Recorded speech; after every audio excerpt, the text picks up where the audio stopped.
Evil must be punished.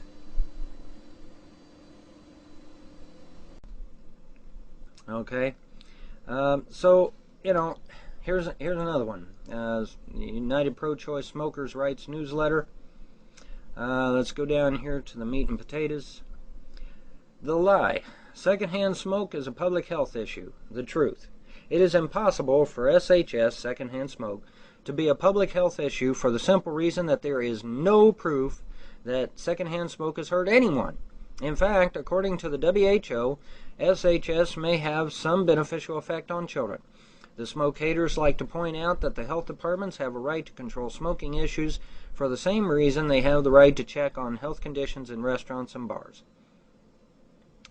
Now, I don't know about it being good for children. I don't know about that shit. But, as far as it being detrimental, that's crazy. That's just crazy. Let's go on. Here's another one here. Secondhand smoke, the big lie. The reason science enjoys such weight and credibility is that it has generally been structured so as to encourage a wide scrutiny of methods, data, and findings, peer review, and healthy debate from all viewpoints. In the end, faulty data and fanciful theories are laid to rest, and truth emerges the winner, usually. However, we go down here to where it says it is corrupt. Corrupt science has two salient characteristics. First, instead of starting with a hypothesis and data and deriving from it the conclusion, it does just the opposite. It starts with a desired conclusion, it then selects data in order to support the hypothesis. Second, it stifles dissent by excluding dissenters from the process of review and by using ad hominem arguments to question their character and motives. The EPA is guilty on both counts. Of the 30 studies on spousal smoking referred to in the EPA report, only 6 found any statistically significant association between ETS and cancer in non-smokers married to smokers, and none found a strong relative risk. The studies actually used by the EPA were limited to 11 studies done in the United States using the EPA's own guidelines for carcinogenic risk assessment. None of these showed a statistical significant risk. The guidelines call for 95% confidence interval. By lowering it to 90, only one of the 11 studies showed a statistical significant risk. What are they saying here? They're saying in a nutshell that even after they've done a bell curve and lowered the requirements, it still only got one risk factor out of the 11 studies done. So it's all BS. Secondhand smoke is absolute, pure, and total BS. There is no doubt about it. But let's go on. Smoking conspiracy, secondhand smoke. The truth is, every study used by the anti-smoking group on secondhand smoke has been proven to be flawed and the data manipulated. A comprehensive list of these studies is illustrated in the Environmental Protection Agency document EPA 600-690/006 F as in Frank, page 5-28 and 5-29.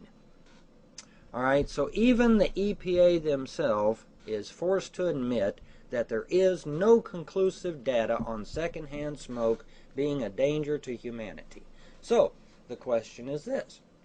Why on earth is California now saying that we can't even smoke in our own damn home if there's absolutely no concrete evidence, and what supposed evidence they do have has been drastically manipulated? Well, it's a load of horseshit. The whole thing is a load of horseshit. I can speak for myself. I had an orange tabby cat that I'd raised from a kitten.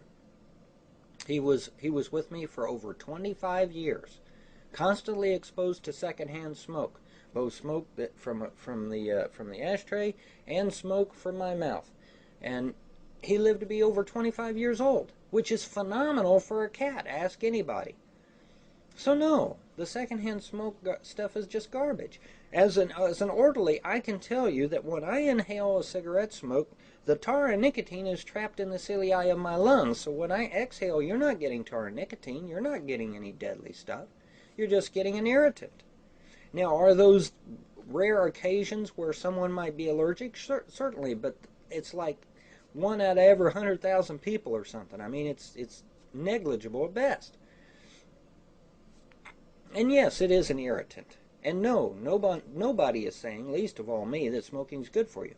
But to say that secondhand smoke is deadly, and then it's going to, people are just going to start dropping like flies. No, it's insane. That's insane. And Ohio passes laws where you can't even smoke outside in a public park? What a bunch of horse shit. The air itself would diffuse any carcinogens that would be in the air. There's no way you could be harmed by smoking outside, even if it was dangerous. But yet, we got laws now that you can't smoke outside in a public place or in a public park in some states in this country. It's insane. It's gotten out of control. And if this California law that tells me I can't smoke in my own home passes and it spreads east, and then it eventually reaches the Supreme Court, and the Supreme Court says, well, we'll go on ahead and pass this, and they make it a federal law, there will be a problem in this country, folks. There will be a problem in this country, and not because of cigarettes either. It'll be because my rights just went flying out the window, and I couldn't leap to grab them before they left. All right? These are your rights, ladies and gentlemen. If you don't pay attention to them, the government will take them away. George Washington said, and I quote again, like I have in many of my videos, government is a monster with an insatiable appetite. That was George Washington said that, not Von Helton. All right?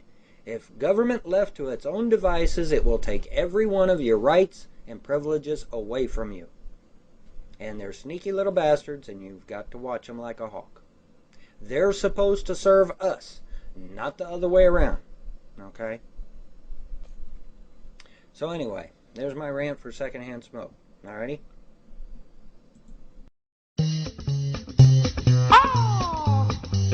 Now I'm a feller with a heart of gold and the ways of a gentleman, I've been told. The kind of a feller that wouldn't even harm a flea. But if me and a certain character met, that guy that invented the cigarette, well, I'd murder that son of a gun in the first degree.